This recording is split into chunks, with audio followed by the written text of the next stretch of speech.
tu as vécu une expérience lors du décès de ta mère. L'état dans lequel j'étais, putain. J'ai entendu ma mère dire 2 fois « je t'aime », même si elle ne bougeait pas la bouche. Ma femme qui était là a vécu la même expérience. Ma sœur a ressenti la présence de mon père qui était décédé 18 mois auparavant. Pratiquement tout le monde connaît quelqu'un qui est en contact avec l'au-delà. Le docteur Raymond Moody est le médecin qui a inventé le terme « expérience de mort imminente ». Je nous ai mis dans une situation où nous pouvons maintenant prouver l'existence de l'au-delà. Tous les grands philosophes de l'Antiquité connaissaient les oracles des morts. Les gens passaient par là et ils vivaient d'abord des expériences avec leurs proches décédés. J'ai commencé cela avec mes étudiants en 3e cycle et la toute première personne. Imaginez ma surprise quand elle est sortie de là et qu'elle a dit « Ce n'est pas mon mari qui est apparu, c'était mon père ». Si nous ouvrons un portail, cela ne veut pas dire que la personne que vous voulez voir apparaître va venir. J'ai entendu des dizaines de cas comme ça. Qu'est-ce que nous sommes sur le point de comprendre au sujet d'une conscience plus vaste? La première étape nécessaire est la pensée conceptuelle. Nous sommes à l'aube d'une percée.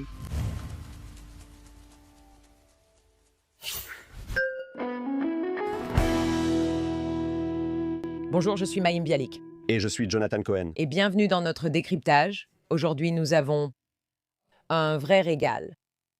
Nous parlons à tellement de personnes qui ont vécu des expériences de mort imminente. Nous parlons à tellement de personnes qui nous aident à comprendre ce que cela signifie de voir le voile entre cette réalité et une autre s'amincir. Aujourd'hui, nous allons parler au médecin qui a inventé le terme « expérience de mort imminente ». Et nous allons apprendre un peu de lui sur ses perspectives depuis 1975, lorsque ce terme a été inventé, jusqu'à la façon dont nous le percevons aujourd'hui. Nous allons également nous concentrer un peu sur ce dont nous parlons réellement, d'un point de vue pratique et clinique, concernant l'expérience de mort imminente. Qu'est-ce que nous pouvons prouver?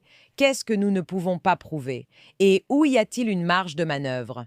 Dr. Raymond Moody Jr., MD, PhD, il est la principale autorité en matière d'expérience de mort imminente. Quelque chose que je n'avais pas réalisé, il détient en fait un doctorat en philosophie. À l'origine, il était professeur de philosophie et il étudiait Platon. Et vous vous demandez sûrement, quel rapport avec tout cela?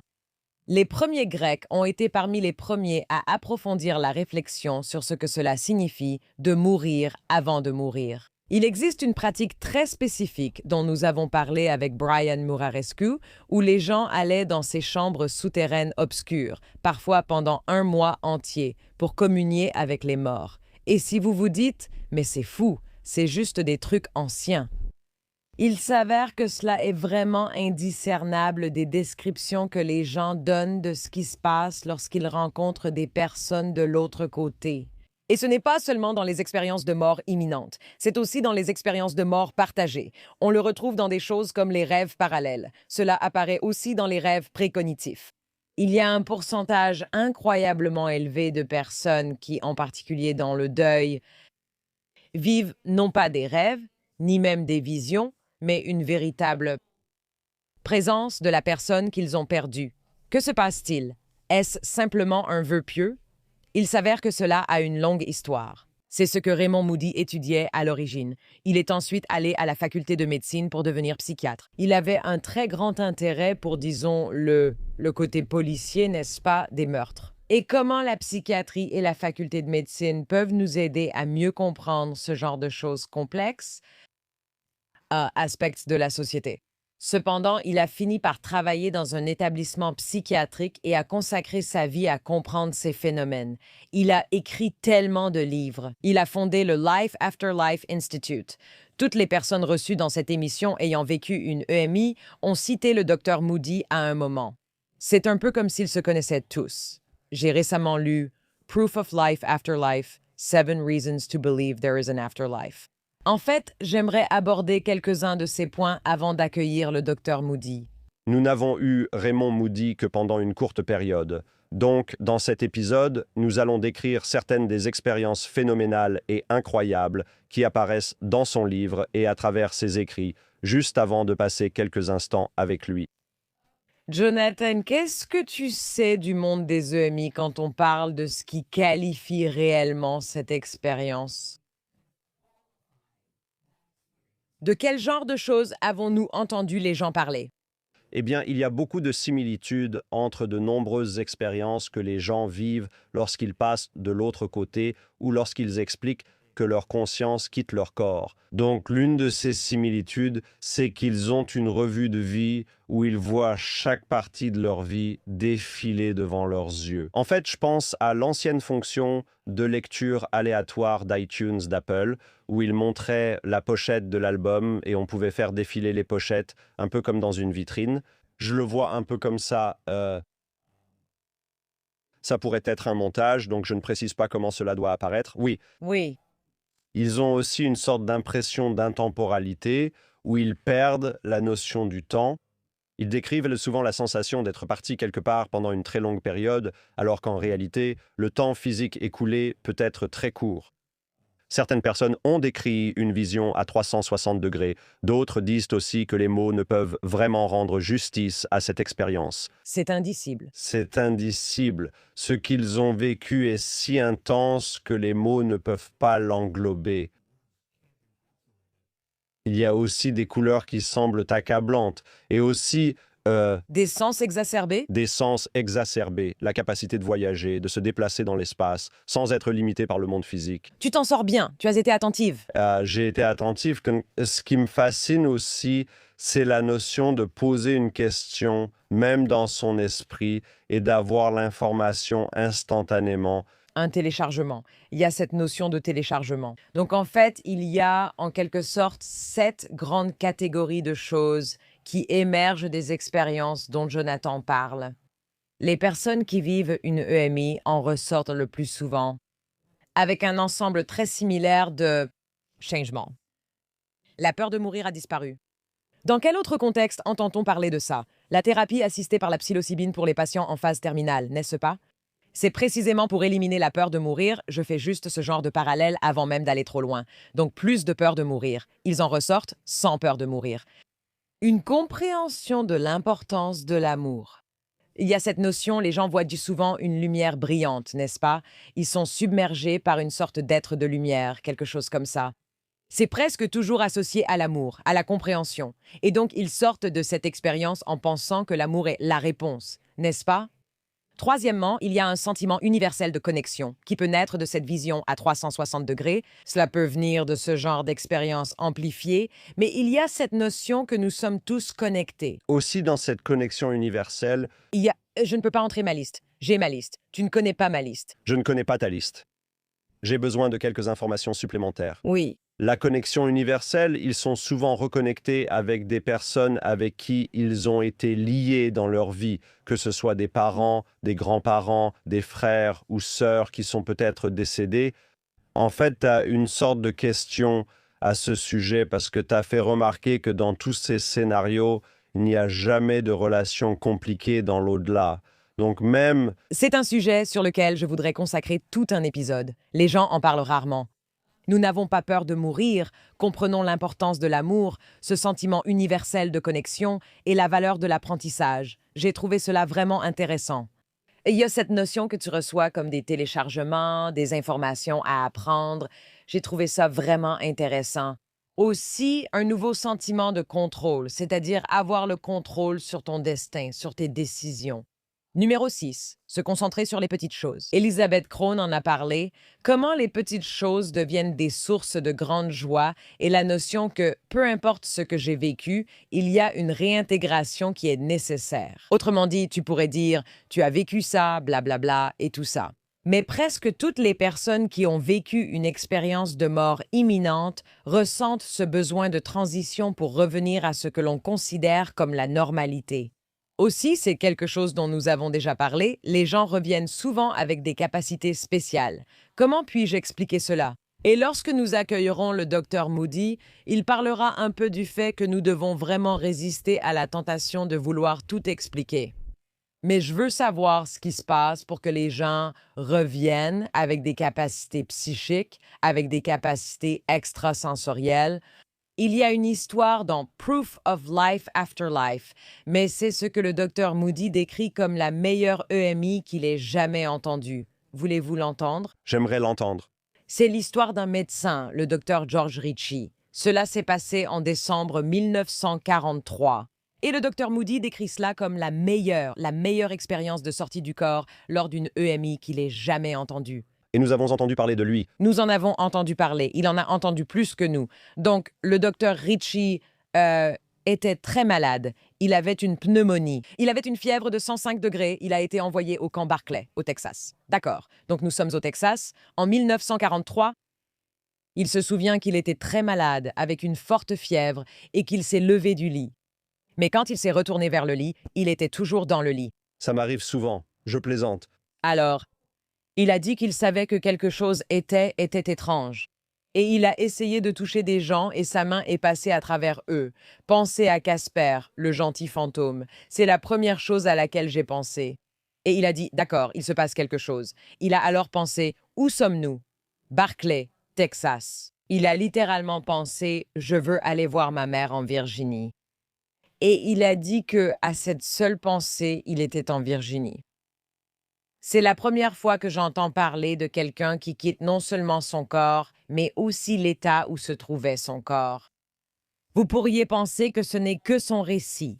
Qu'est-ce qu'on ignore? C'est son imagination. C'est son imagination. On ne sait pas. Pour faire court, il est allé pas à Richmond, en Virginie, où sa mère était.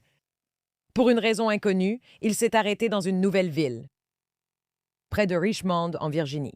Il a oublié les indications. Il a marché partout dans la ville. Il s'est familiarisé avec les lieux. Et puis, il s'est dit, je devrais rentrer. Je vais retourner au Texas. D'accord. Donc, il vit tout ça. Il revient à Camp Barclay, au Texas.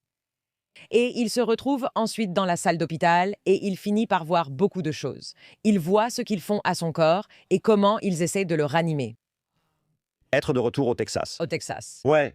Ils ont recouvert son corps d'un drap et ont dit qu'il était mort et il a tout regardé. Et l'un des techniciens disait « Docteur, je crois que ce type est vivant. Il vient de bouger. Il est sous un drap. Il se regarde lui-même être déclaré mort. » Un technicien dit « Docteur, je crois qu'il vient de bouger. » Le docteur s'approche. Il dit « Non, il est mort. Recouvrez-le à nouveau. » Le docteur s'en va. Le technicien insiste encore. « Non, ce gars vient de bouger. Que se passe-t-il? » Il finit par, finalement, se réveiller. Il existe des dossiers le déclarant mort non pas une, mais 2 fois. Alors vous vous demandez peut-être pourquoi je vous raconte toute cette histoire sur la Virginie. Parce que un jour, il était dans un bus qui retournait à Richmond pour aller voir sa mère, pour de vrai. Il est vivant maintenant. Et il s'arrête dans une ville appelée Vicksburg, Mississippi. Il dit à son compagnon, « Il y a un dîner dans la rue suivante. » L'autre demande comment il le sait. Il répond, « Parce que je suis déjà venu ici. » Il se souvenait de la géographie d'une ville entière où il n'était jamais allé physiquement. C'est la ville où il s'est rendu lorsqu'il a quitté son corps quand il était mort. C'est une histoire vraiment, vraiment étrange.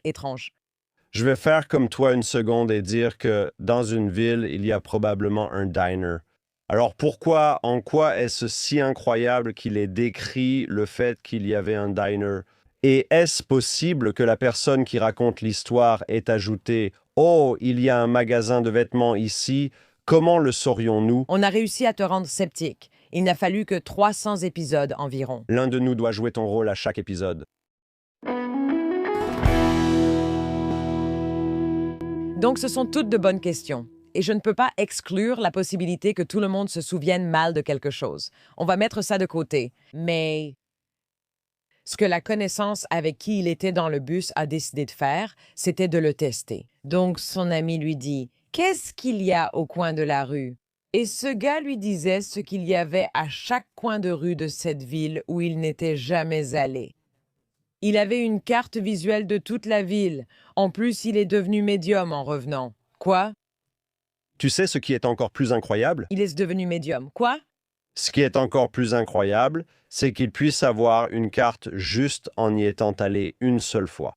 J'irai quelque part plusieurs fois, pas seulement avec ma conscience, mais avec mon corps physique, et je ne m'en souviendrai même pas. Peut-on aussi évoquer qu'ils l'ont couvert d'un drap pensant qu'il était mort?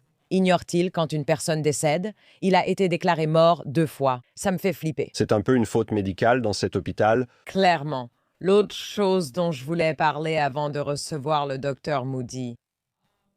Il y a quelque chose qu'il a vécu qu'on appelle une expérience de mort partagée. Et il va en parler un peu. Mais l'une des choses que je trouve fascinante, c'est ce qui se passe lorsqu'un groupe de personnes vit quelque chose. Et l'une des choses que les gens vivent, honnêtement, je ne m'en étais pas rendu compte avant de lire ce livre. Je vais faire un sondage auprès des 2 personnes ici. Avez-vous déjà entendu que quand quelqu'un meurt, une brume plane au-dessus du corps? Vous connaissez ça? Non, Valérie, non. Donc c'est dans les films. Apparemment, c'est quelque chose que beaucoup de gens rapportent. Et je me demande, est-ce que c'est comme quelque chose de collectif, tu sais, un phénomène collectif?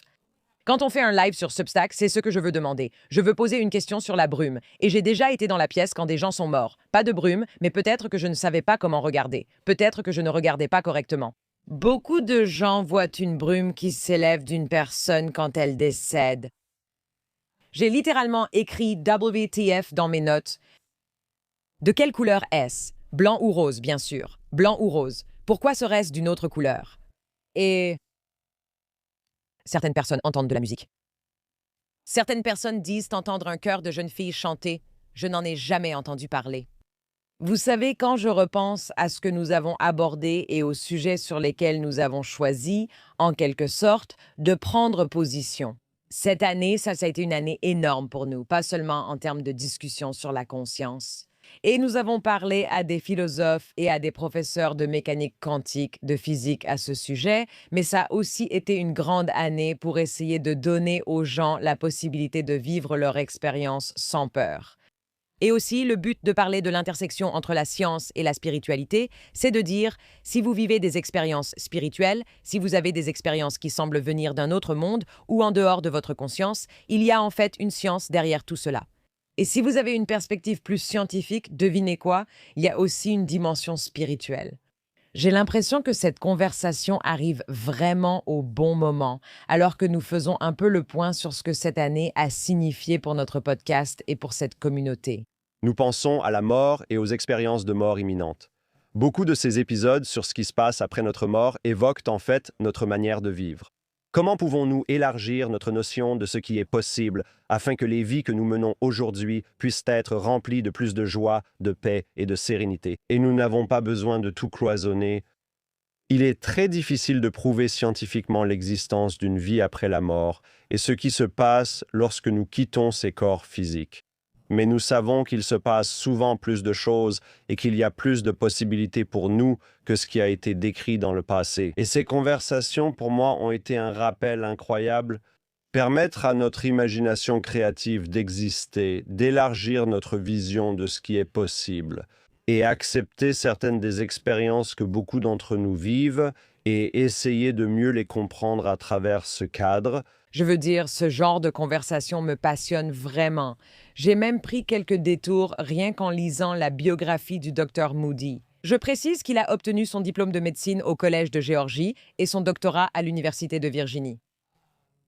Tout le monde dans le domaine des EMI connaît le docteur Moody. Nous avons les salutations de tous les invités EMI que nous avons reçus. Je leur ai dit que nous allions recevoir le docteur Moody. Voici quelques extraits de notre conversation avec le docteur Moody.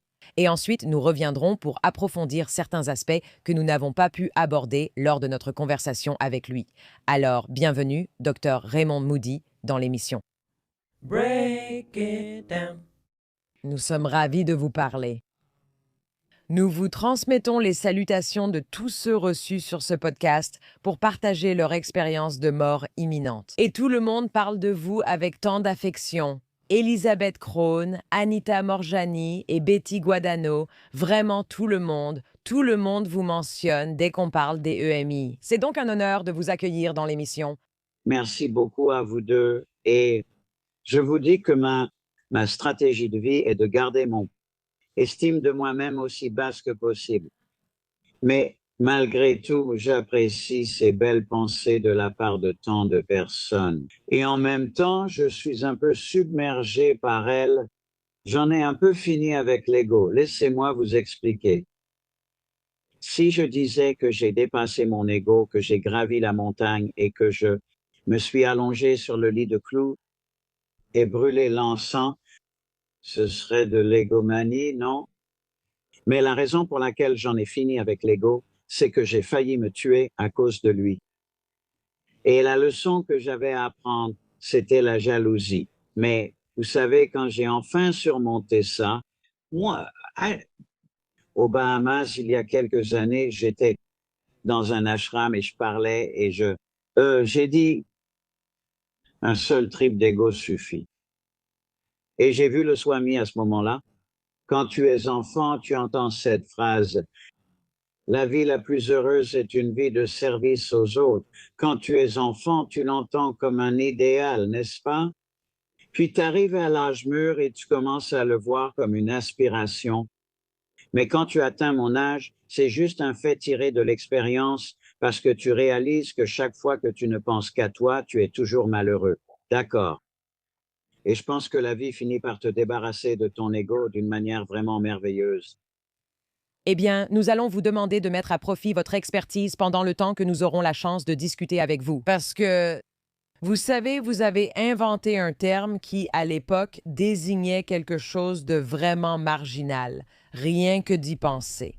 Et toutes ces années plus tard, de plus en plus de personnes rapportent des interactions avec des gens qui sont passés de l'autre côté. Les gens ont moins peur d'en parler. Vous savez, je pense que le pourcentage de veuves ayant des contacts avec leur mari décédé, dans certains cas, atteint jusqu'à 90%.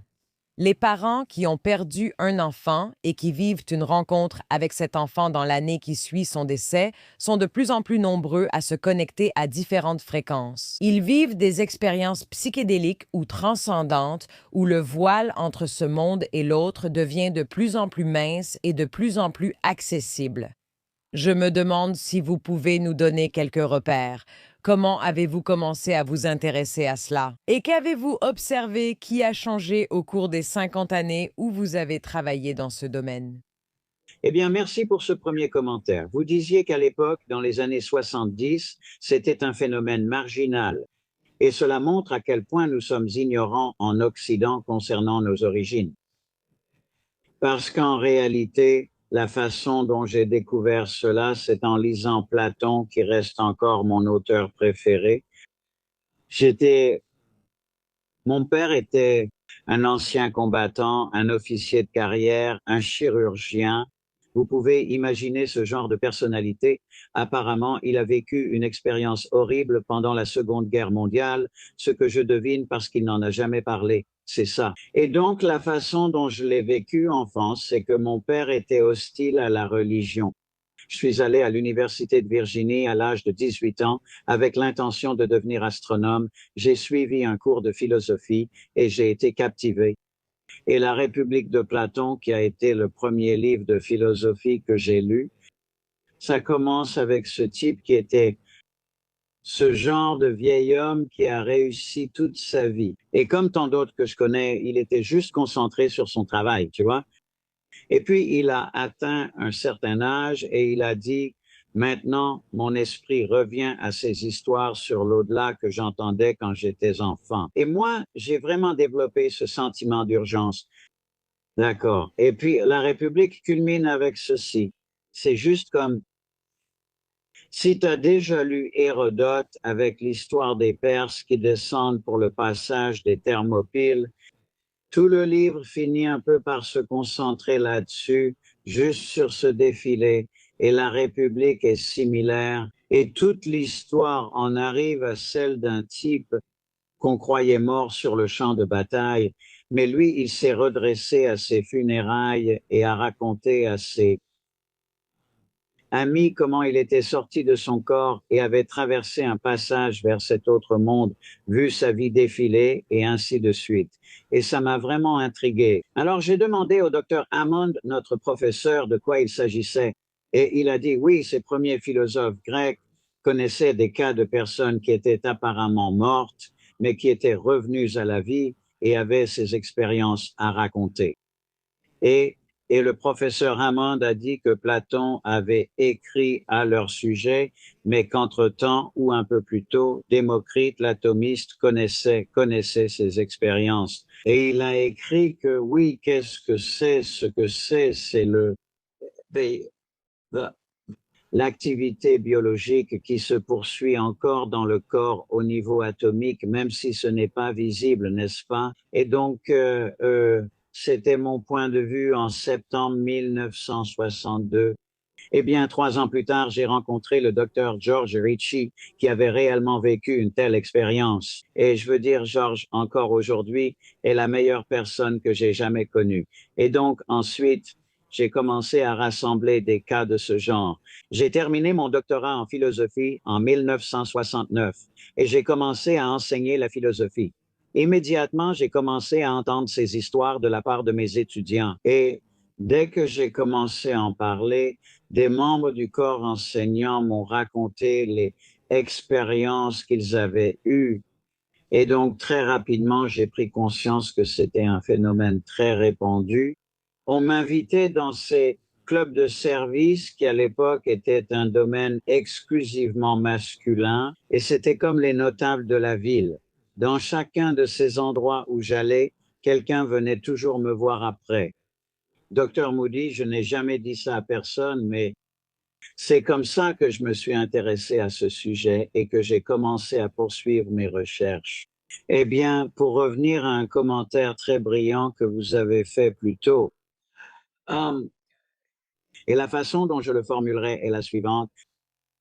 L'au-delà imprègne cette vie parce que avec l'avènement de la réanimation cardio-pulmonaire dans les années 60, quelque chose qui avait toujours été un phénomène et pourtant était extraordinairement rare, parce qu'il était extrêmement rare que quelqu'un qui avait failli mourir survive à cela. Mais avec la RCP, cela a changé la situation. Et donc, soudainement, ce qui s'est passé, c'était quelque chose qui, en 1925, était inédit, tout simplement très rare. En 2025, tout le monde connaît quelqu'un qui a vécu une telle expérience. Donc, cela signifie que pratiquement tout le monde sait. Quelqu'un qui est dans son cœur en contact avec l'au-delà, n'est-ce pas? Donc, c'est ce qu'on appelle l'au-delà imprègne cette vie. Je crois que tu as dit que le voile se dissipe. C'est aussi une façon de le dire, je pense. La compréhension générale que beaucoup d'entre nous ont, c'est que nous sommes en vie pour une période très courte. Et après un certain temps, nous mourrons et c'est tout. C'est ce que beaucoup de gens, tu sais, vivent ou ressentent. Qu'est-ce que tu peux nous dire sur pourquoi c'est faux et en quoi c'est faux? J'étais professeur de philosophie avant d'entrer à la faculté de médecine. Et la façon dont je me suis vraiment intéressé à la question de l'au-delà, c'était grâce à Platon. Et donc, pour moi, ce n'est pas une question religieuse, c'est quelque chose que j'ai rencontré dans mon travail en tant qu'étudiant en philosophie, puis plus tard en tant que professeur de philosophie. Et même maintenant, même après être allé à la faculté de médecine et être devenu psychiatre, cela a ajouté une dimension différente à mon travail. Je suis un sceptique dans le vrai sens du terme. Les gens qui disent « Oh, je suis sceptique à propos de ces expériences de mort imminente », je pense que ce n'est que la chimie du cerveau. Ce genre de déclaration est une contradiction en soi, et cela montre que les personnes qui tiennent ce genre de propos sont ignorantes. Et je veux dire parce qu'ils ignorent la définition du mot sceptique. Le scepticisme était une philosophie, euh, euh, une école fondée par Pyrrhon, qui était l'un des philosophes qui sont allés en Inde avec Alexandre le Grand. Et donc, ce que le mouvement sceptique, qui était autant un processus spirituel qu'un processus intellectuel, était, et il est apparu dans le sillage d'Aristote, qui avait codifié la logique. Donc Pyrrhon connaissait très bien la logique. Et ce qu'il a dit, c'est que si vous réfléchissez à la logique, vous pouvez la considérer comme une machine à générer des conclusions à partir de prémices, n'est-ce pas? Et donc, ce qu'il a dit, c'est supposons que nous utilisions ce système de manière rigoureuse. Nous posons toutes les questions. Nous nous concentrons vraiment et nous y réfléchissons logiquement. Mais à la fin, nous nous abstenons de tirer une conclusion. Cela montre pourquoi les soi-disant sceptiques sont ignorants. Ils ne cherchent même pas la définition du mot. Parce que quand vous dites je suis sceptique et je pense que l'expérience de mort imminente n'est que de la chimie cérébrale, c'est une contradiction en soi, non? Vous dites je ne tire pas de conclusion et ma conclusion est ceci ou cela. Ces personnes sont ignorantes et ne méritent pas d'attention. D'accord. Ce que je dis, c'est la réalité, c'est que la logique que nous avons en 2025 n'est pas adéquate pour prouver l'existence d'une vie après la mort. Là où je me situe en tant que sceptique dans le sens pyrrhonien, je comprends toutes les difficultés à tirer une conclusion sur la vie après la mort. Et j'en parlais tout le temps quand j'enseignais la logique.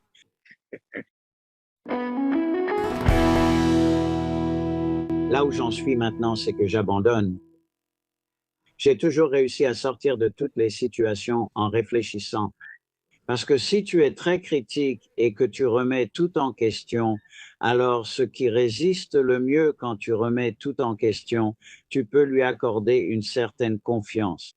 Donc, là où j'en suis maintenant, c'est que j'abandonne. Je n'arrive pas à m'en sortir en pensant. Et donc, apparemment, il y a une vie après la mort. D'accord. Je ne peux pas en tirer cette conclusion, mais j'y suis simplement contraint. J'ai abandonné. Les pseudo-sceptiques nous disent, oh, c'est la chimie du cerveau, et ils ne tiennent absolument pas compte de cela. Il est très courant que des témoins de la mort de quelqu'un d'autre, qui ne sont eux-mêmes ni malades ni blessés, aient toutes ces expériences que nous considérons comme des expériences de mort imminente. Les témoins disent, lorsque grand-mère est morte, je suis moi-même sorti de mon corps et je me suis élevé avec elle à mi-chemin vers cette lumière, où ils disent, j'ai vu les apparitions des proches décédés de ma grand-mère entrer dans la pièce pour l'emmener et la pièce s'est remplie de lumière. Il y a un assez grand nombre de cas où les témoins ont revécu par empathie la revue de vie du mourant. Vous avez vécu une expérience lors du décès de votre mère. Alors que ma mère était en train de mourir, j'ai eu la perception que l'espace dans lequel je me trouvais se courbait et qu'il s'élargissait en haut et en bas. Et il y avait un espace intermédiaire très étroit qui avait tendance à tourner.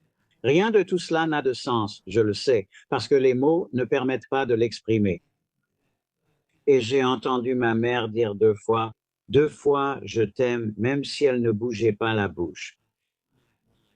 Ma femme qui était là a vécu une expérience. Ma sœur qui était là a ressenti la présence de mon père qui était décédé 18 mois auparavant.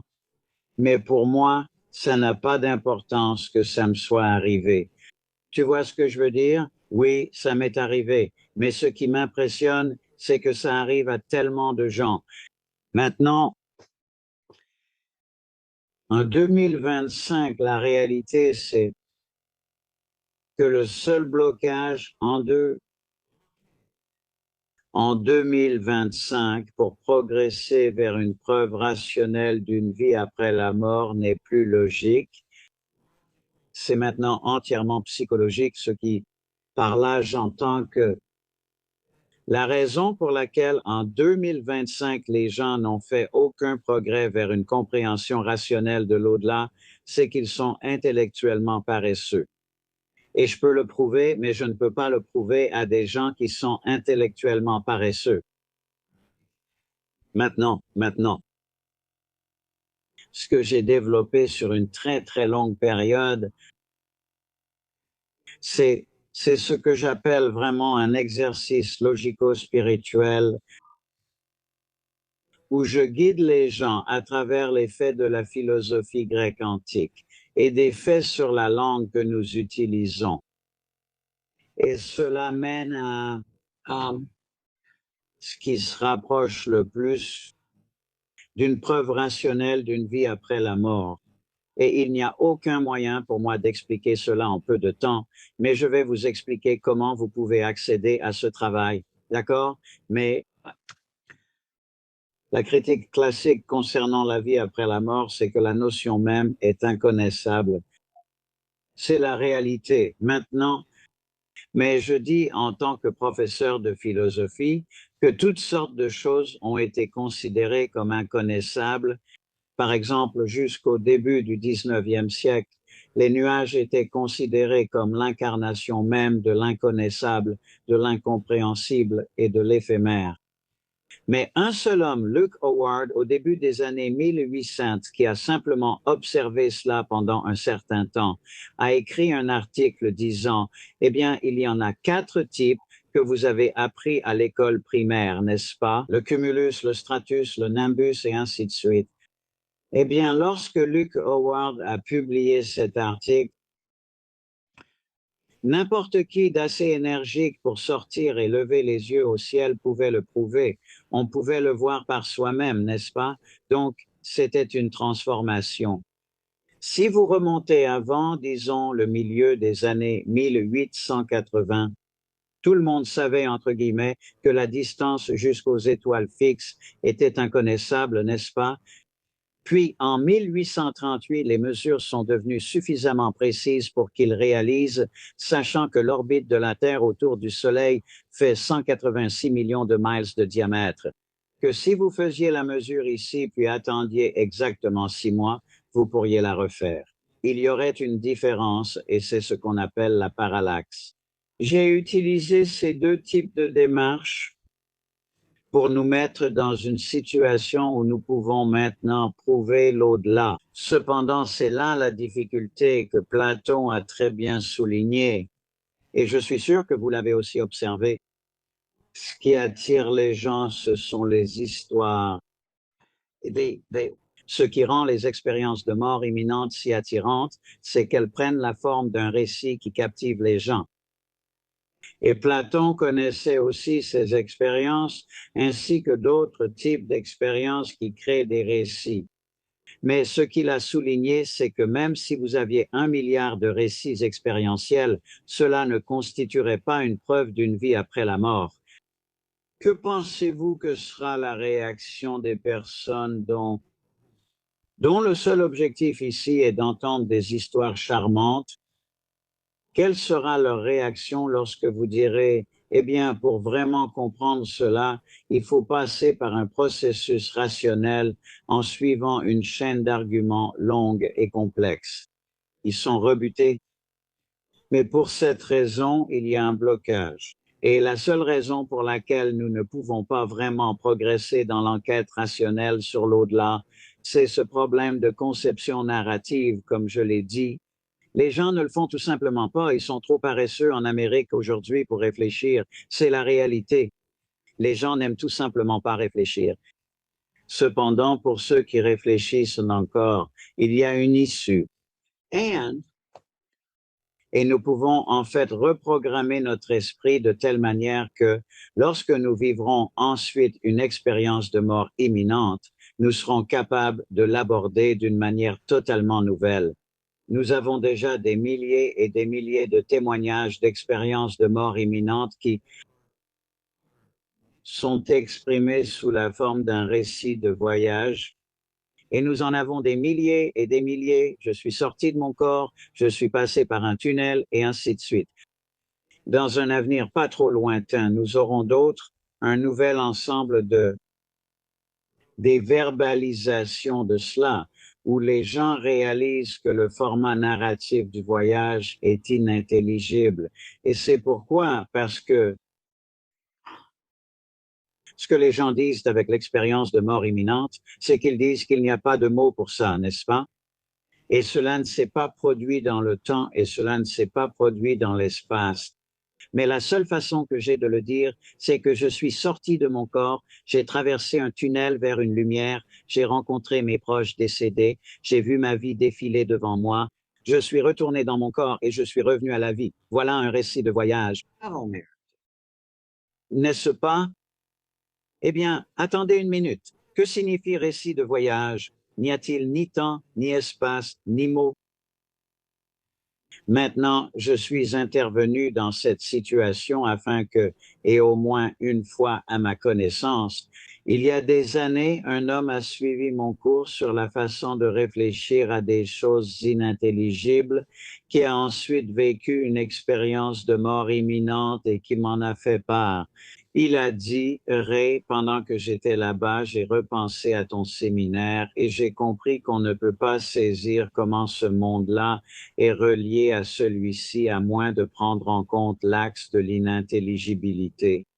Je suis heureux de dire que nous sommes sur le point de faire une percée dans l'investigation rationnelle de l'au-delà, mais cela ne sera pas acceptable pour ceux que j'appelle aujourd'hui l'establishment de l'au-delà.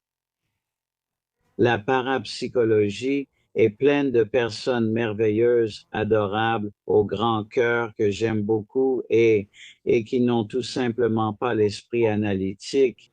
Je connais beaucoup de gens qui n'ont pas l'esprit analytique et je les aime quand même. D'accord, mais la parapsychologie et son alter ego, le soi-disant mouvement sceptique, qui est en réalité un mouvement de la société humaniste. Ceux qui se disent sceptiques sont en réalité des humanistes, c'est leur religion. L'humanisme est une religion pour les personnes qui ne sont pas religieuses, en gros. Nous sommes sur le point de faire une percée ici, les amis, mais cela va laisser beaucoup de personnes qui font actuellement partie du mouvement de l'au-delà sur le carreau, parce que ce qu'elles veulent, c'est simplement écouter de belles histoires. J'ai entendu des milliers de ces histoires et j'ai hâte d'entendre la prochaine, n'est-ce pas? Mais écouter des histoires ne va pas suffire. Si votre véritable objectif est d'obtenir une compréhension rationnelle de l'au-delà, vous pouvez facilement le faire. Il faudra s'y résoudre. Cela exige que les gens réfléchissent à des sujets habituellement jugés ennuyeux, ce qu'ils n'auront pas envie d'écouter. Et les États-Unis sont maintenant complètement pris et absorbés par la satisfaction des désirs ou la gratification instantanée, n'est-ce pas? Si vous adhérez à une vision de la vie fondée sur la gratification instantanée, vous n'aurez jamais une compréhension rationnelle de l'au-delà. Cependant, si vous êtes vraiment prêt à vous asseoir et à réfléchir sérieusement à cela, vous pouvez arriver à un point où, il y a une toute nouvelle façon de voir les choses. Quelle est cette percée? À quoi cela pourrait-il ressembler pour nous d'avoir accès à une façon totalement différente de comprendre ce qui se passe lorsque nous mourons? Eh bien, comme je l'ai dit ici, cela prend du temps. Mais aujourd'hui même, en fait, justement, mon fils Sam, qui est docteur en linguistique espagnole, a terminé de taper le manuscrit. Donc, j'ai un manuscrit qui s'appelle Swan Song et il est disponible. Et pour ceux qui veulent faire un petit don afin que je puisse vous envoyer un manuscrit, alors vous pourrez le lire vous-même. Et je cherche une réfutation. Vous voyez, ce n'est pas comme si j'essayais de créer une nouvelle religion ou une nouvelle idéologie. L'expérience la plus drôle qui me soit arrivée dans toute ma carrière, c'est que les gens du renseignement ont entendu parler de ça par l'intermédiaire d'un ami à moi qui travaillait avec eux. C'était Royce Scruggs, le type qui a conçu le mécanisme de libération du Saturne 1, et ils m'ont fait revenir 3 fois. Je ne pense pas qu'ils referaient la même erreur encore et encore. Donc, ce que je veux dire, c'est que c'est réel. Beaucoup d'entre nous sont prêts à envisager la possibilité que l'âme ne soit pas contenue dans le corps physique, n'est-ce pas? L'âme a la capacité de voyager. Beaucoup de gens rapportent ce genre de choses dans les expériences de mort imminente dont nous avons entendu parler et nous avons discuté avec Jeffrey Long. Et vous savez, donc on connaît un peu ces histoires. Mais je pense que ce qui nous intrigue, c'est de savoir à quoi nous sommes sur le point d'aboutir en termes de compréhension d'une conscience plus vaste. Oui. Eh bien, pour être clair, David Hume, le grand sceptique, a dit que par la seule lumière de la raison, il semble difficile de prouver l'immortalité de l'âme. Et c'était un euphémisme ironique, n'est-ce pas? Et David Hume a poursuivi en disant: une nouvelle espèce de logique est nécessaire à cette fin, ainsi que de nouvelles facultés de l'esprit pour nous permettre de comprendre cette logique. Et il a laissé entendre que c'était une impossibilité. Maintenant, avançons de quelques centaines d'années jusqu'au début du XXe siècle. Vous avez probablement entendu parler du mouvement du positivisme logique et de A.G. Ayer et d'autres. Et A.G. Ayer a souligné dans son brillant livre sur ce sujet qu'il disait: vous savez, cela a du sens dans notre langue de dire qu'un homme a survécu à un changement total de personnalité ou a survécu à une perte totale de mémoire. Mais il disait que dire qu'un homme a survécu à l'anéantissement de son corps n'a aucun sens. Et donc, vous savez, la difficulté classique quand les gens commencent à y réfléchir et se rendent compte qu'il y a ici des difficultés conceptuelles, ce que je dis, c'est que j'ai élaboré une logique que vous pouvez suivre vous-même et vous verrez à la fin que, en fait, Hume avait raison quand il disait que l'esprit tel que nous l'avons n'est pas adapté à cela. Mais il se trompait en laissant entendre que c'était donc impossible.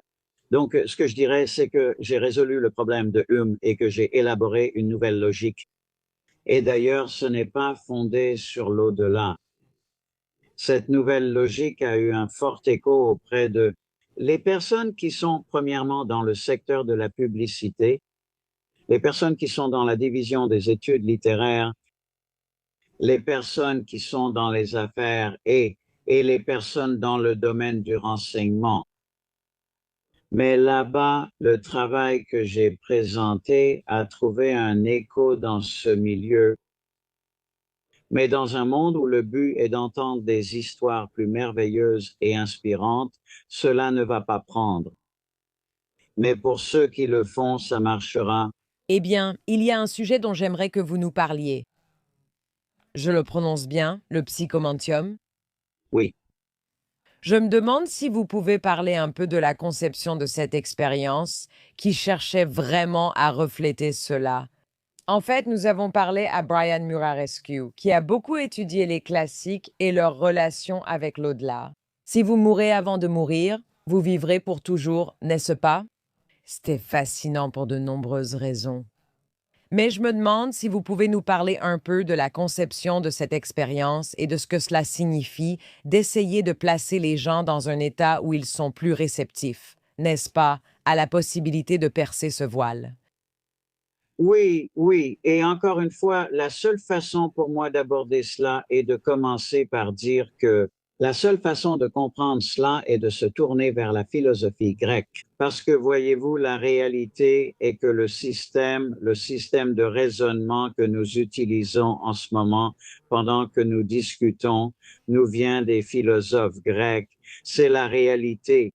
C'est quelque chose qui, vous savez, n'intéresse pas les Américains du 21e siècle. Et à cause de ce fait, ils se sont totalement exclus de la compréhension de l'au-delà. Laissez-moi expliquer. Les philosophes grecs ont évolué dans un environnement ou une institution commune de la Grèce antique que tous les philosophes grecs connaissaient, s'appelait les oracles des morts. D'accord. Et en fait, l'homme que vous pouvez considérer comme le fondateur de la logique déductive, Parménide, était la personne qui a introduit la notion de vérité, n'est-ce pas? Cela semble très contre-intuitif, mais ce que signifie la vérité, c'est que la vérité est ce qui est le cas indépendamment de ce que quiconque en pense, perçoit ou croit. Et cette notion ne peut pas être comprise par des personnes vivant dans une société sans écriture. Et la raison en est que la première intuition que les gens auront qu'il existe des choses qui sont le cas indépendamment de ce que quiconque perçoit, c'est en lien avec ce que nous considérons comme la déduction. D'accord. Et la déduction, c'est la première prémisse. Andy est plus grand que Bill. Deuxième prémisse, Bill est plus grand que Charlie. Conclusion, Andy est plus grand que Charlie. Peu importe ce que quiconque pense, perçoit ou croit. Si un et deux sont vrais, alors trois est nécessairement vrai. D'où cela vient-il? Cela vient de l'autre côté à travers un oracle des morts. C'est très contre-intuitif, mais quiconque s'intéresse à la philosophie grecque antique le constatera.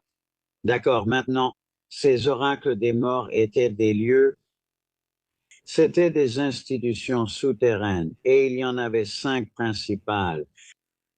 Le plus célèbre se trouvait sur la rivière Achéron, dans le coin nord-ouest de la Grèce, un peu en dessous de l'actuelle Albanie. Et un autre, le célèbre, se trouvait à l'extrémité du Péloponnèse, là, au cap Matapan. D'autres se trouvaient en Sicile, sur les pentes du mont Etna.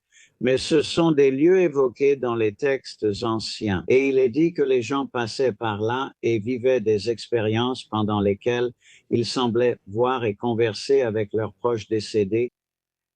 Et donc, c'est pour ça que nous avons la logique. Maintenant, j'étais fasciné par ces oracles des morts depuis ma première année à l'université.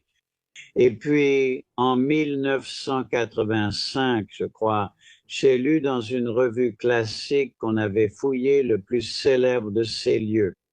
Et ce qu'ils ont trouvé là dans la chambre souterraine, c'était un énorme chaudron en bronze entouré d'une balustrade. Quand les gens descendaient là-bas, ils y restaient 29 jours. Et ensuite, ils étaient escortés dans cette chambre des apparitions d'environ 15 mètres de long et 5 mètres de large. Et au bout, il y avait ce grand chaudron. On pouvait voir des traces de torches sur les murs, ce qui montre que cet endroit était éclairé à la torche dans l'Antiquité. Et donc, le professeur Tokaris, qui a découvert cela, pensait que c'était une fraude. Il a dit, eh bien, il gardait ces gens là-bas assez longtemps, puis certains se cachaient dans le chaudron et jouaient le rôle de l'esprit. Mais je savais, vous savez, que c'est irrationnel. D'ailleurs, je ne contredis pas le docteur Tokaris. Après avoir fait mon travail, je suis allé le voir et je lui ai expliqué mon résultat. Et j'ai vu qu'il avait eu un déclic. Et il a réalisé que j'avais raison. Ensuite, il m'a donné d'autres images qui montraient cela. Et je veux insister, en lien avec le fait de m'aider à mieux comprendre la philosophie grecque, j'ai mis cela en place. Il y a une pièce sombre avec un miroir à l'intérieur et c'est une pièce confortable, assez confortable pour que les gens ne deviennent pas claustrophobes. C'est une pièce assombrie avec un miroir sur le mur, placé de façon à ce que la personne assise dans un fauteuil confortable en face ne voit pas son propre reflet. C'est comme si vous regardiez vers l'infini avec une petite source de lumière derrière le fauteuil, de sorte qu'elle apporte de la lumière dans la pièce et qu'elle remplit la pièce d'une lumière diffuse. D'accord. Pour la personne assise dans cette situation, il lui semble qu'elle contemple un espace infini. Ed Mitchell, qui était le pilote du module lunaire sur Apollo 14, est venu chez moi et il a dit, Ray, les gens pensent que lorsqu'ils pensent à l'espace, ils l'imaginent comme un noir uniforme. Et il a dit, mais ce n'est pas comme ça. Il a dit, quand tu regardes dehors, c'est comme s'il y avait une brillance dessus, comme si tu regardais une table recouverte de verre ou quelque chose comme ça.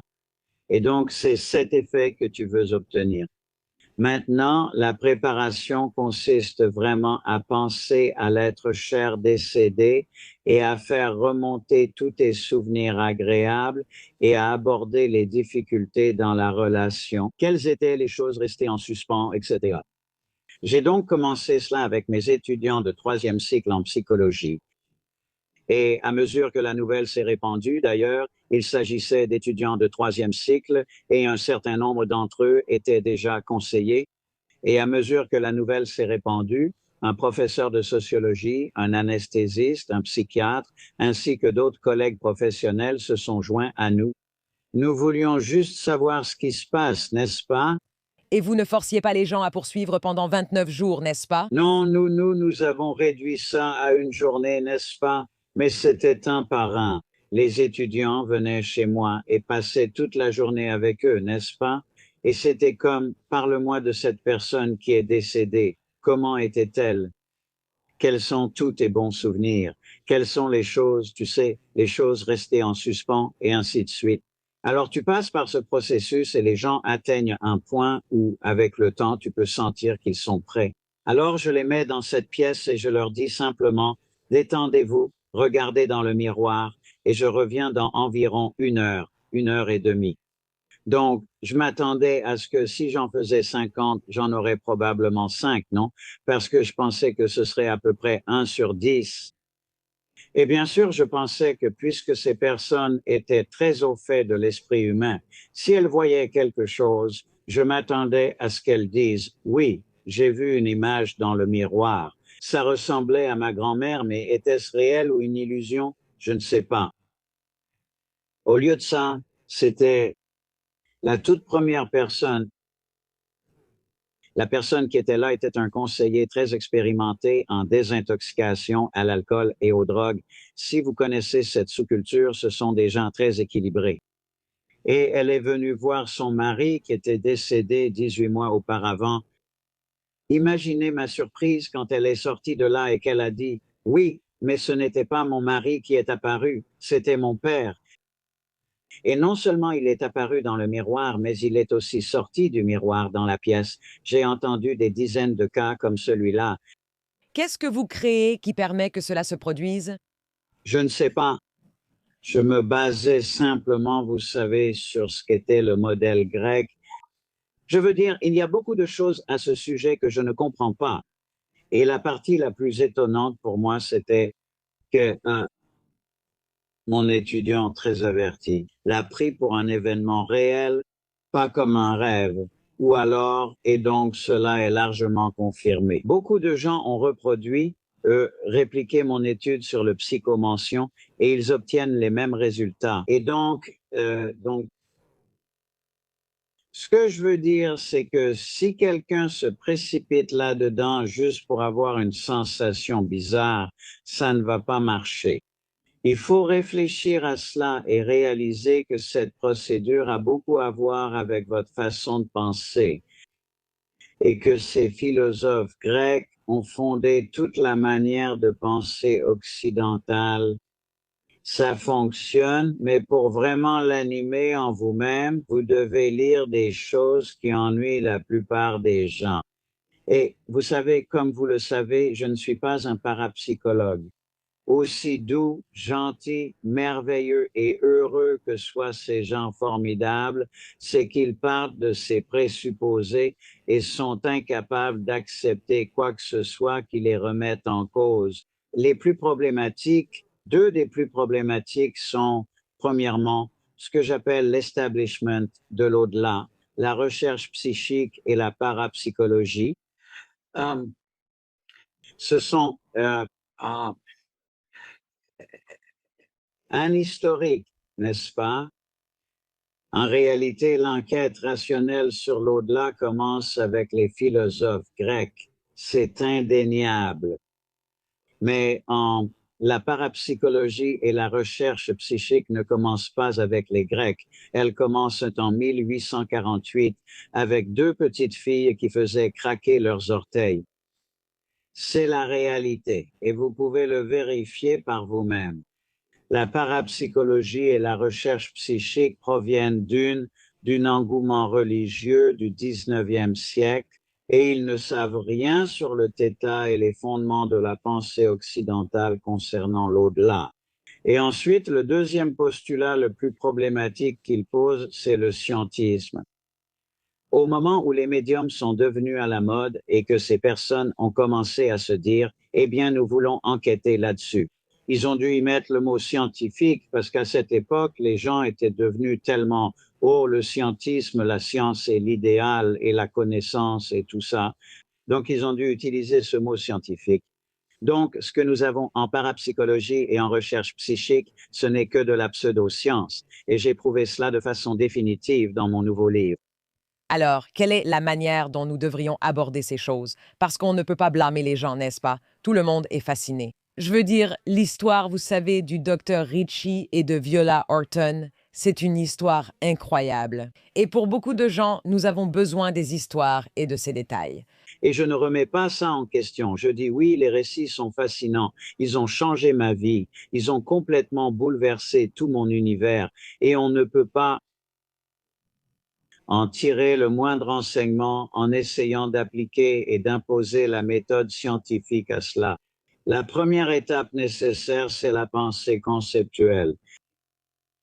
Et le scientisme est la doctrine selon laquelle la science est le seul moyen rationnel d'acquérir des connaissances, n'est-ce pas?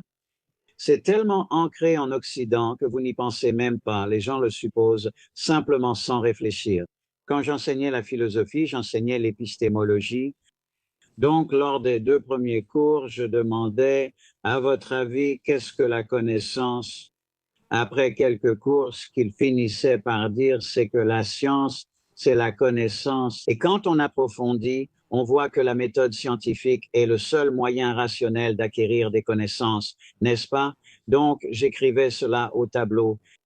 La méthode scientifique est le seul moyen rationnel d'acquérir des connaissances. Et je demandais, c'est ce que vous pensez? Oui, oui. J'encadre cette affirmation et demande, comment le savez-vous? Si vous dites que la méthode scientifique est le seul moyen rationnel d'acquérir des connaissances et que je le sais grâce à la méthode scientifique, cela s'appelle un raisonnement circulaire, une pétition de principe. C'est supposer ce que vous cherchez à croire pour le prouver. L'autre option est de dire que la méthode scientifique est le seul moyen rationnel d'acquérir des connaissances. Et je sais, grâce à la philosophie, à la théorie littéraire, à l'histoire ou au droit, que c'est une contradiction en soi. Le scientisme est un mouvement social. Cela n'a rien à voir avec la pensée rationnelle. C'est simplement une façon de présenter la science comme le sauveur de la société. La manière de résoudre le problème de l'au-delà, ce n'est pas la science. En 2025, la question de la vie après la mort est la question la plus importante de l'existence. Et ce n'est toujours pas une question scientifique. Voilà la réalité.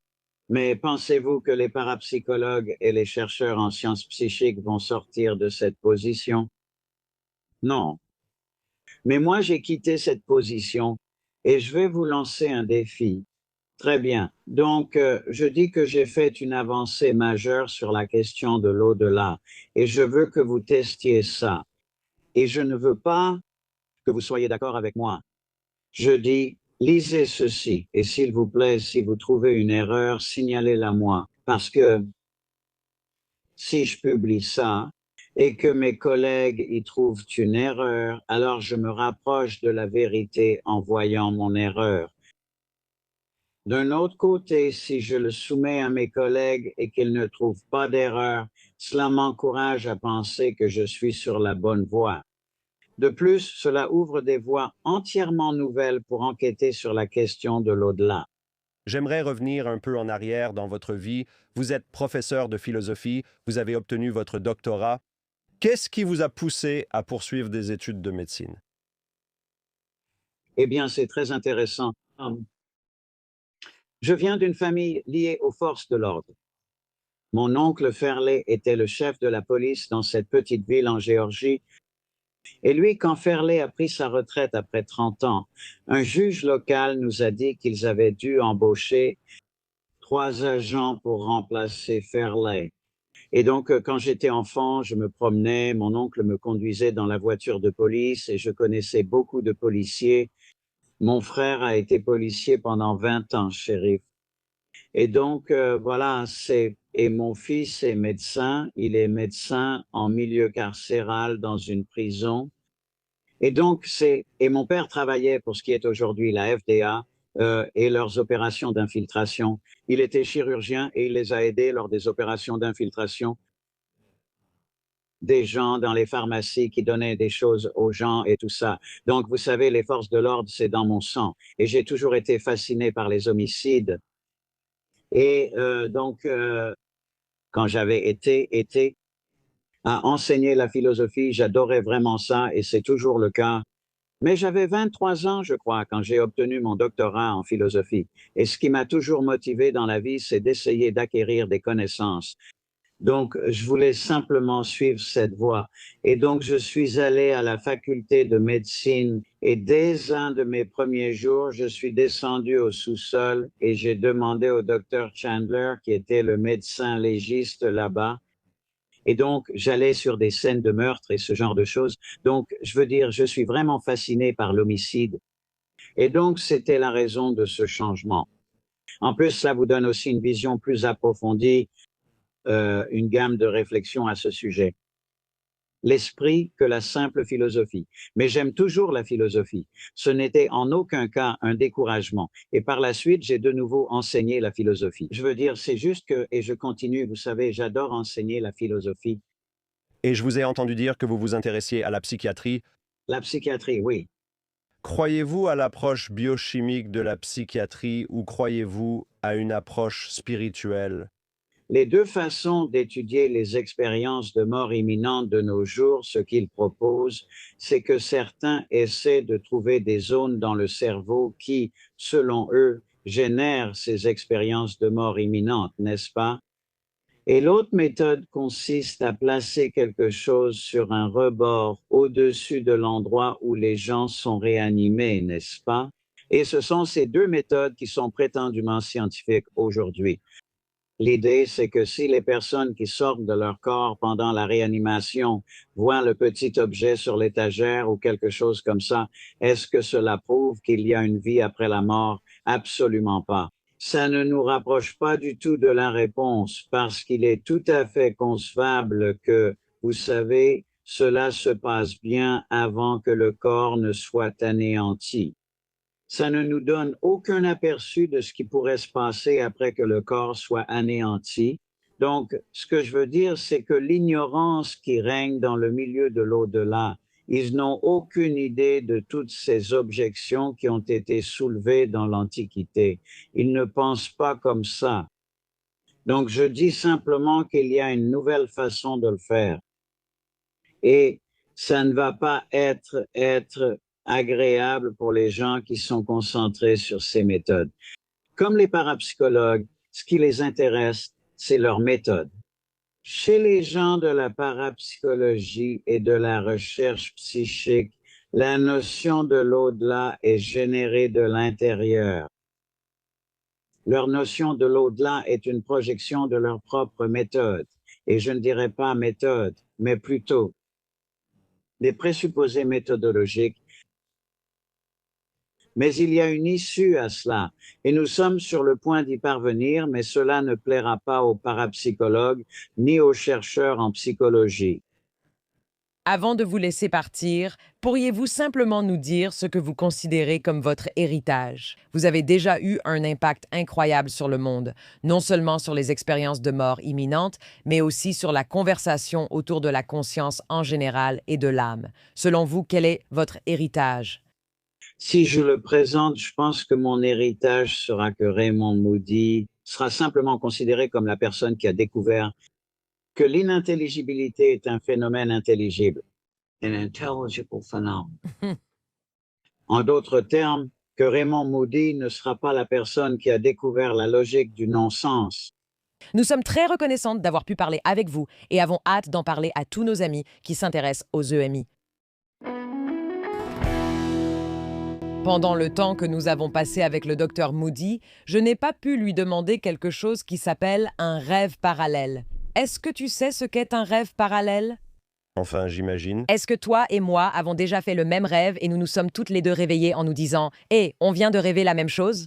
C'est ce qui se passe actuellement. Arrête. Mais je vais demander, est-ce que tu as… Pincez ta peau, pince-toi tout de suite, arrête, attends. Réveille-toi. J'ai entendu que des gens faisaient des cauchemars simultanément. J'ai entendu que des gens faisaient de beaux rêves simultanément. Il en parle dans ce livre. Il a déjà été marié et son ex-femme, maintenant ils sont divorcés. Sa femme à l'époque était, je crois, enceinte de 7 mois. Et il a fait un cauchemar vraiment horrible, un cauchemar très détaillé. Et il a vu leur bébé naître, mais il était mort-né. C'est un rêve vraiment horrible. Elle était très enceinte. Il se souvenait avoir vu le médecin et avoir vu tout se passer. Tu sais, c'était terrible. Il se réveille de son cauchemar. Sa femme de l'époque s'est réveillée. Elle venait justement de faire, au même moment, un rêve parallèle. Elle a fait un rêve, et attends un peu. Non seulement elle a décrit exactement la même chose, mais elle l'a décrite depuis sa propre perspective, ce qui signifie que c'était comme s'il y avait un moment dans le temps qui existait, auquel chacune d'elles avait accès depuis son point de vue particulier. Tu vois, j'en ai des frissons. Et dans son rêve, elle accouchait, tu vois. Donc lui, il la regardait accoucher dans son rêve. Elle accouchait dans son rêve. Et finalement, ils ont perdu le bébé. C'est une histoire très tragique, mais ce qui est intéressant dans ce dont il parle, et ce à quoi je pense que nous réfléchirions, n'est-ce pas? Qu'est-ce qui est réel? Qu'est-ce que la réalité? Allait-il perdre le bébé? Est-ce que c'était déjà décidé? Et puis, chacune d'elles en a rêvé. Est-ce que cela n'allait pas arriver avant qu'elles en rêvent? Comme quoi, les rêves créent vraiment la réalité. Il parle aussi beaucoup des rêves précognitifs. Et j'ai repensé à ton rêve où tu as rêvé de cet endroit à Ashland. Il y a des critères qu'il dit être nécessaires pour déterminer si un rêve est précognitif, non? Alors je me demandais, est-ce que ce rêve parallèle qu'ils ont eu, s'il était précognitif, doit-il être réel ou hyper réel? Ce n'est pas juste « Oh, j'ai rêvé de ça ». C'est plutôt « Je l'ai vécu, je l'ai ressenti, j'y étais ». Donc ce n'est pas vraiment comme un souvenir. C'est plutôt comme si on se souvenait, non? Souvent, des images et des sons se superposent à la réalité ordinaire. Donc il y a souvent d'autres sensations qui se produisent en même temps. Ce rêve doit avoir quelque chose de vraiment particulier, au point qu'on se dise généralement « Je n'ai jamais rien vécu de tel auparavant ». Je n'ai jamais ressenti quelque chose comme ça auparavant, n'est-ce pas? C'est spécial et un peu effrayant. Souvent une lumière blanche mystique ou un être spirituel lumineux, voilà de quoi il s'agit.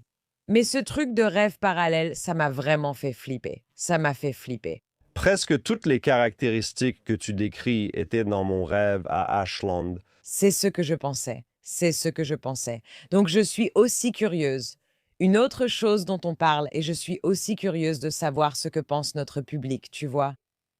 Est-ce qu'il y a des gens qui sont plus ouverts, susceptible, à recevoir des informations qui ne viennent pas de ce plan? Je crois que cela relève de la question plus large, non?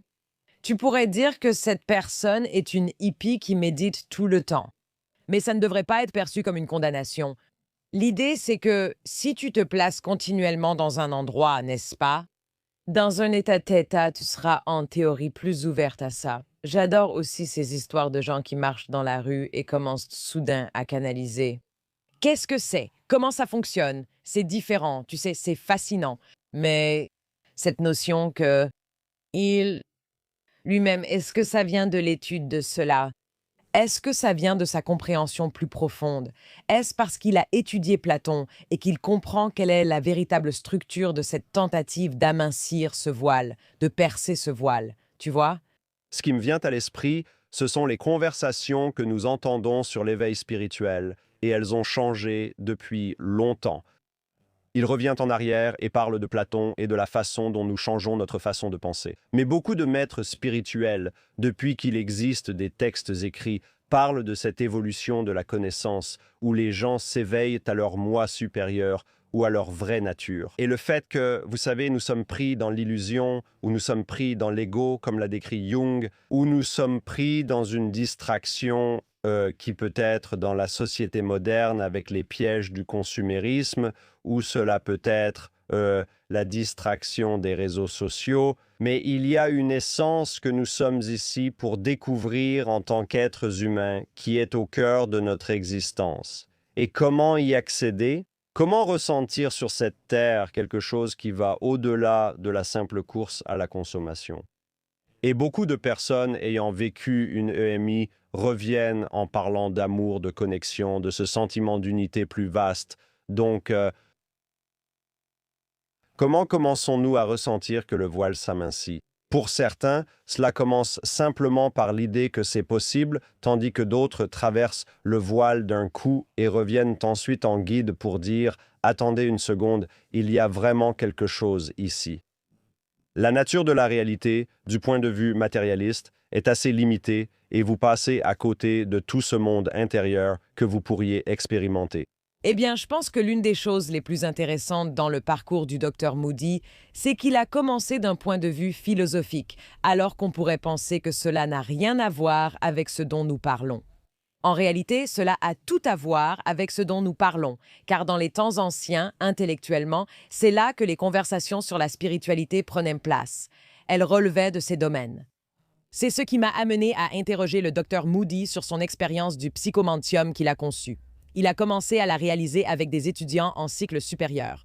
Et, vous savez, les Grecs savaient qu'il y avait une vie après la mort, n'est-ce pas?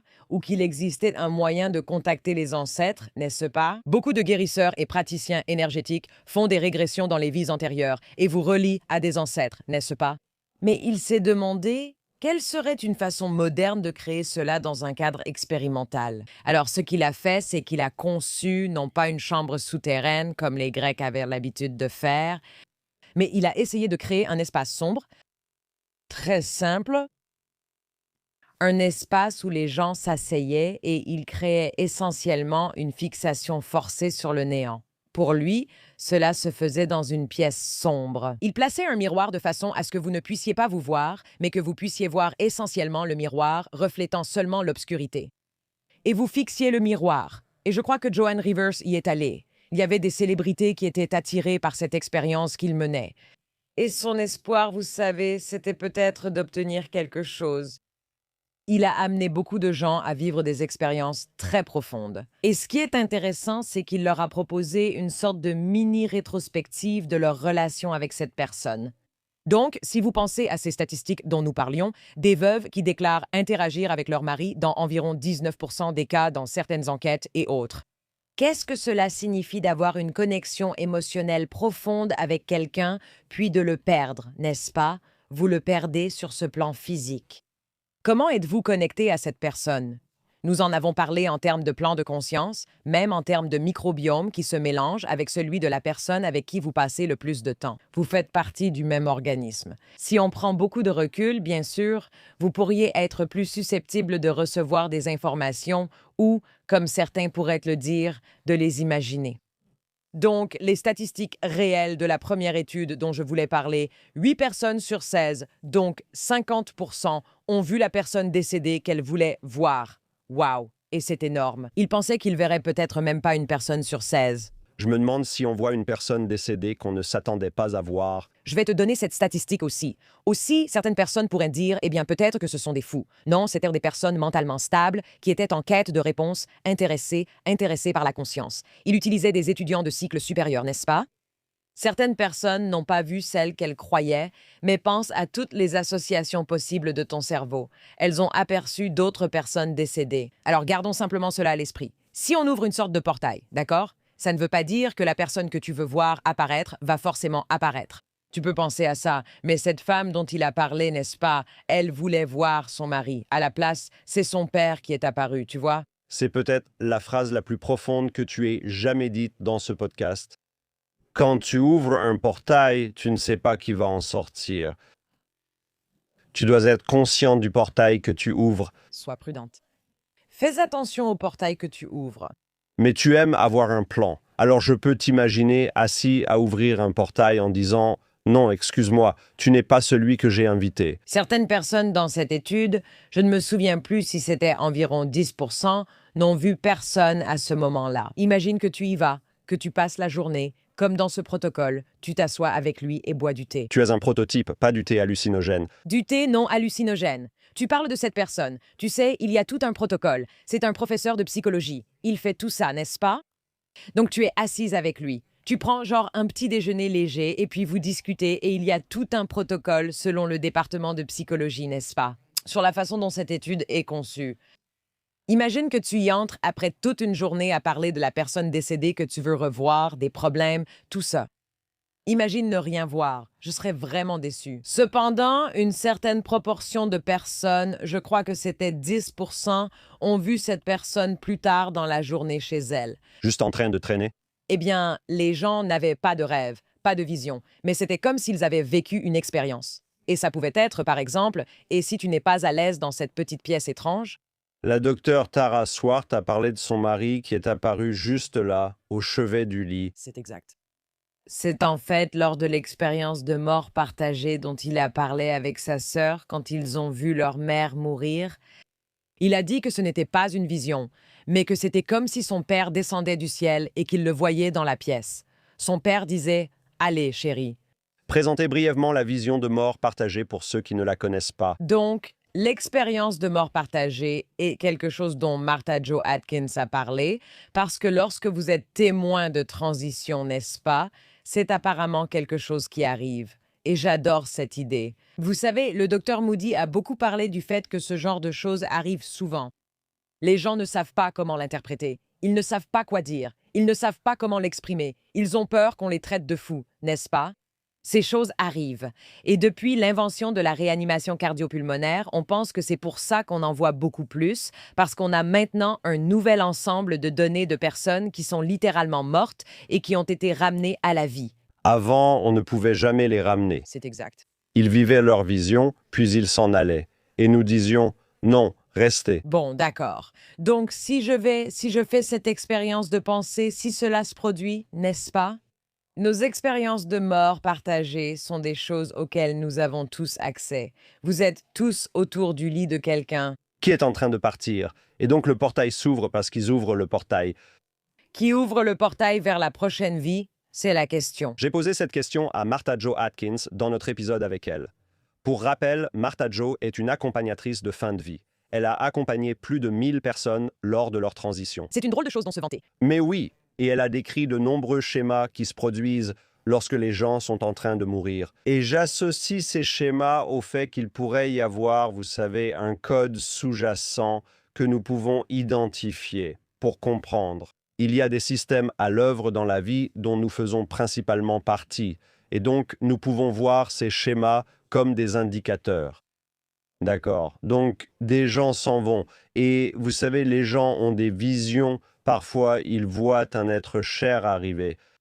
Et elle en a aussi parlé qu'il existe des visions partagées où quelqu'un dans la pièce, un enfant ou un fils ou une fille adulte de la personne qui est en train de mourir. Imaginez donc qu'un parent est en train de mourir et que ses enfants adultes sont là et ils voient le partenaire décédé, l'autre parent qui est aussi décédé. Qui est déjà décédé et qui vient aider à guider la personne sur son lit de mort de l'autre côté?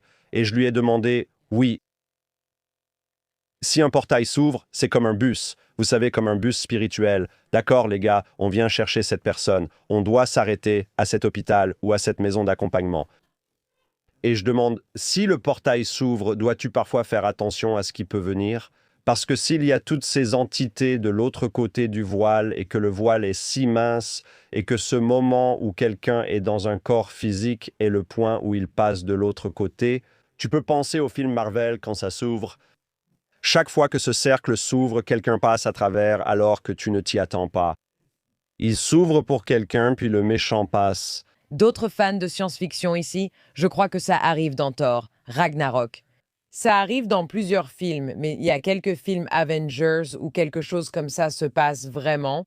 Aussi comme Anomaly, c'est bien ça, c'était une série de science-fiction britannique. Désolé, je pense à quand la chose s'ouvre sans qu'on sache ce qui va arriver, comme dans Le Pays des Disparus. Il y a une référence vraiment vieille école à ce dont on parle. Mais la question que je t'ai posée au départ, c'était « Est-ce que le portail s'ouvre ?» Ne ris pas. Est-ce que le portail s'ouvre de lui-même? C'est-à-dire, est-ce que c'est le cas? Tu peux même me laisser finir la question. J'ai une réponse. D'accord. Donc pour moi, l'idée n'est pas tellement que, disons, la personne est en train de mourir et qu'elle se dit « j'ouvre le portail ». Non, elle vit une expérience. D'autres n'ouvrent pas le portail, sauf si des gens de l'autre côté disent « viens ». Pour moi, c'est comme un moment. C'est un moment énergétique dans le temps où le temps de cette personne dans son corps physique touche à sa fin. Et c'est cette ouverture qui permet alors à d'autres choses de passer. Donc tu y arrives, n'est-ce pas? Tu pars sur l'idée suivante. Est-ce que cette personne l'ouvre? Non, elle fait partie d'une danse. C'est cette relation interconnectée entre le corps physique, le champ de conscience, l'autre côté du voile, où l'on sait que le corps physique la transition touche à sa fin. Et donc, leur âme doit monter dans le bus scolaire. Le bus scolaire sait où sont les arrêts. Il a son propre horaire. Il y a quelqu'un de l'autre côté qui programme l'itinéraire que le bus scolaire suit. Et c'est la version simulée de la vie, mais oui. Eh bien, ça pourrait être ça que font les anges s'ils ne programment pas le bus scolaire. Voici le défi auquel je fais souvent face. Tout est tellement parfait. Qu'en est-il des familles où les gens se disputent? Le couple ne s'aime pas. Personne n'est heureux d'être là. Est-ce que dans ces familles, on se dit C'est le grand moment, n'est-ce pas?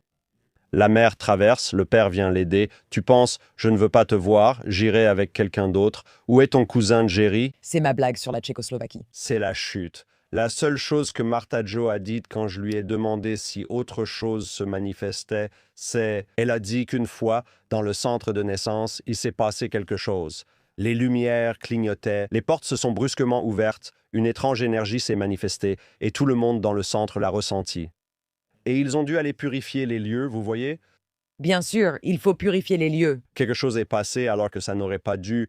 Tu sais, on parle très librement de tout ça et j'aimerais approfondir un instant. On peut approfondir un instant? Oui, et nous parlons aussi librement parce que je crois vraiment qu'il y a un vrai changement.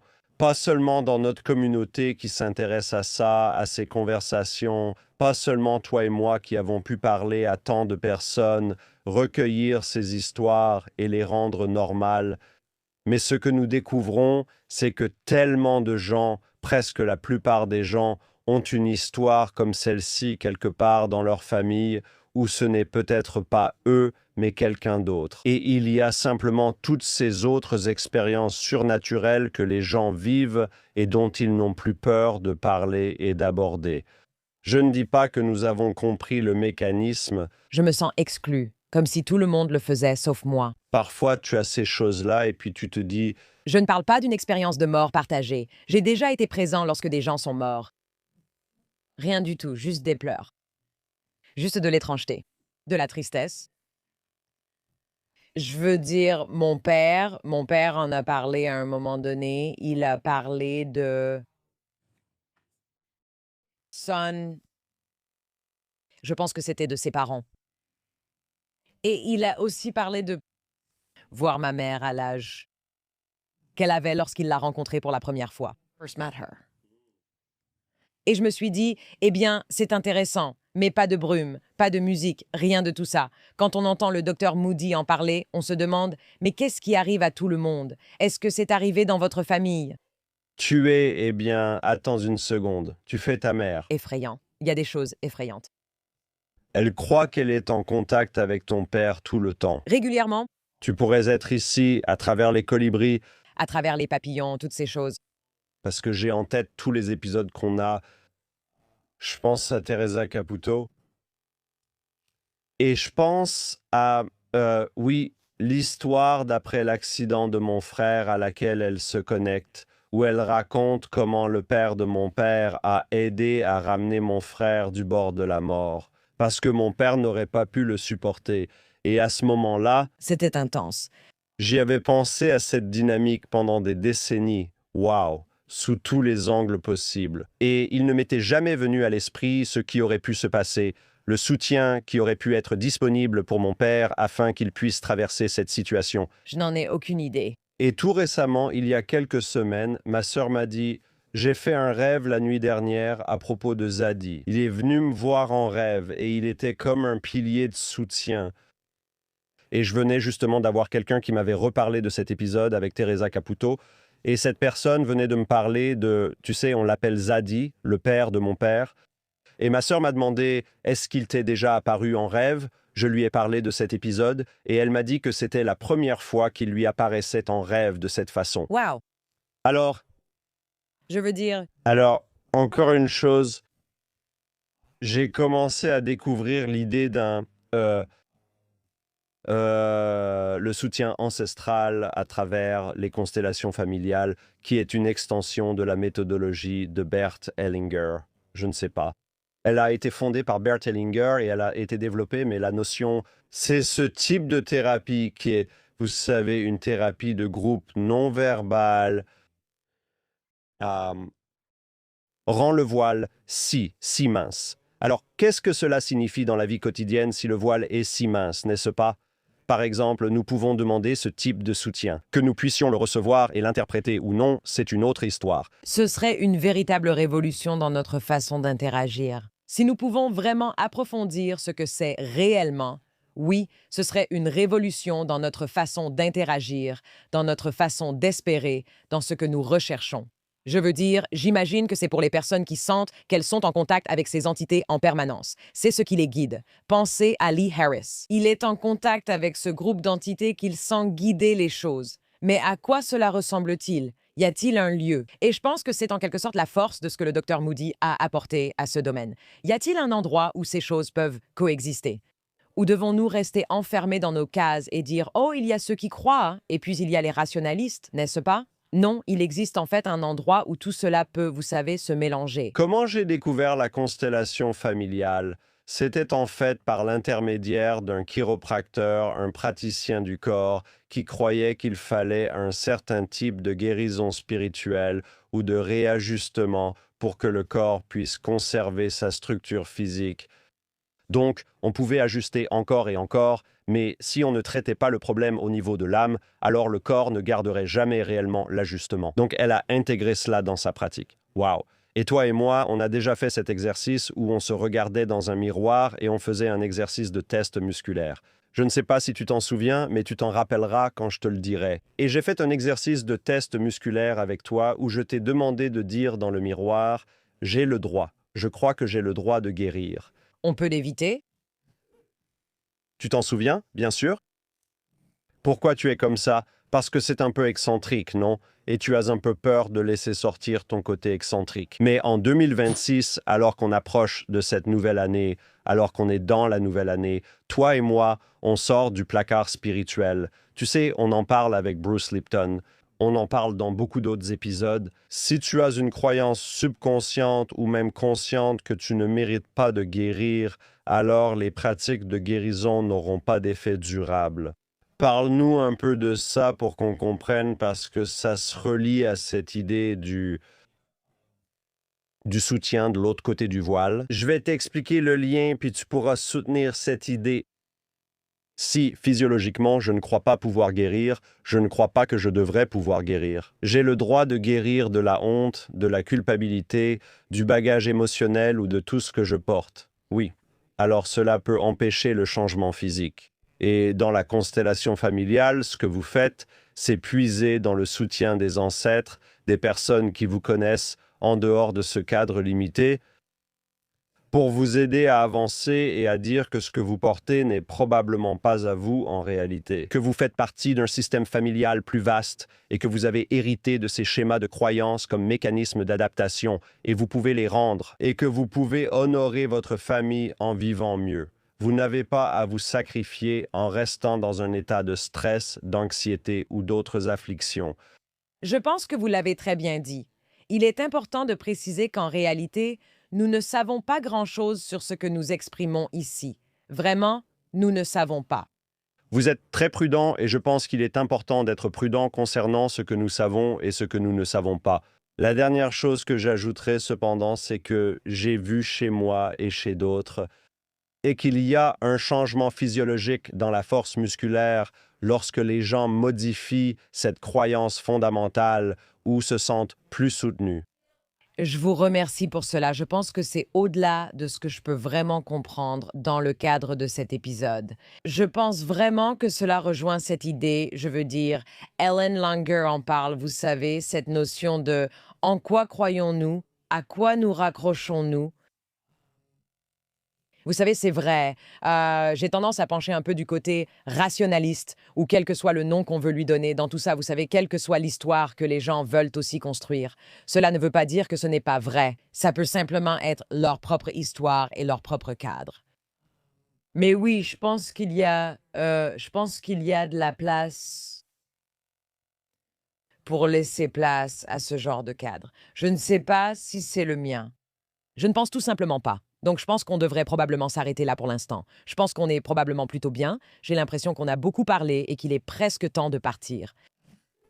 Vous croyez que l'inconscient peut contenir des croyances et des systèmes qui nous affectent psychologiquement. Bien sûr. Cela peut influencer notre prise de décision, cela peut affecter la façon dont nous analysons une situation, cela colore nos perceptions, bien sûr. Et j'irai même plus loin en disant que ces croyances, sentiments et pensées inconscients à propos de nous-mêmes peuvent avoir une influence physique. Oui, c'est vrai.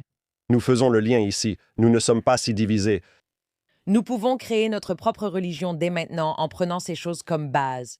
C'était tellement excitant de passer un moment avec le docteur Moody. Et vous savez, pendant que nous lui parlions, je n'arrêtais pas de penser à toutes les vies qu'il a touchées, à toutes les personnes qui ont pu s'appuyer sur lui comme sur un repère essentiel pour leur expérience pour dire « Je ne suis pas folle. Cela m'arrive vraiment. Il y a des gens qui ont étudié cela.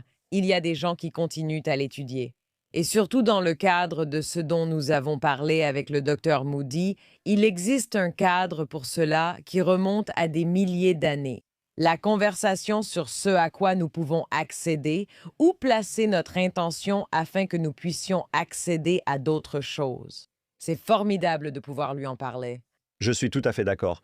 Tu sais, Jonathan, alors que nous arrivons à la fin de 2025, je repense avec beaucoup de recul à tous les épisodes sur les EMI que nous avons faits, à tous les épisodes que nous avons réalisés sur la conscience collective, à tous les physiciens à qui nous avons parlé, à toutes les histoires individuelles que nous avons entendues. Cela me semble être une si belle façon de conclure l'année, en parlant littéralement à la personne qui a fait connaître tout cela dans tant de domaines différents. C'est presque la veille de Noël. Je pense qu'on veut aussi souhaiter à tout le monde de joyeuses fêtes, une belle saison des fêtes, un passage serein à la nouvelle année. Nous serons de retour en 2026 avec encore plus de choses. Nous avons beaucoup d'autres sujets, dont de nombreux que nous n'avons pas eu le temps d'aborder cette année. Nous allons approfondir tout cela. D'ici là, venez nous rejoindre sur Substack. Je m'appelle Alex Breakdown sur Substack et nous développons la communauté Breaker avec du contenu que nous ne publions nulle part ailleurs. Bonne année à tous, bonne fête. Et nous, oui, de notre bilan de 2025 à la dépression nerveuse que nous espérons que vous n'aurez jamais, on se retrouve en 2026 la prochaine fois. It's Maya B. Alex Breakdown. She's gonna break it down for you. She's got a neuroscience PhD or two. One fiction, and now she's gonna break down